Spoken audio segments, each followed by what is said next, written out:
পাগলই কি না বলে শুকরই কি না খায়। দেখেন কত সুন্দর সুন্দর কচুরলতি হয়েছে।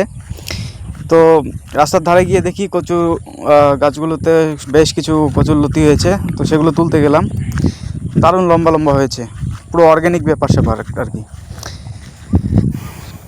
তো এগুলো খেতেও দারুণ হয়, ভাজা ভাজা করে খেলে কিন্তু একদম দারুণ লাগে। আপনারাও নিশ্চয়ই খান এগুলো। তো শুকরেই যে কচু খায় তা নয়, কিন্তু মানুষও কিন্তু কচু বেশ ভালোবাসে এবং কচুর লতাও বেশ ভালো লাগে।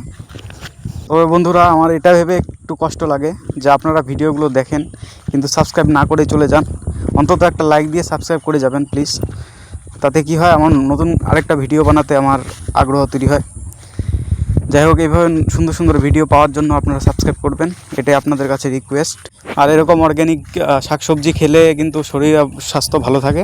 তো আপনারাও এরকম অর্গ্যানিক শাকসবজি খাবেন, সুস্থ থাকবেন, ভালো থাকবেন।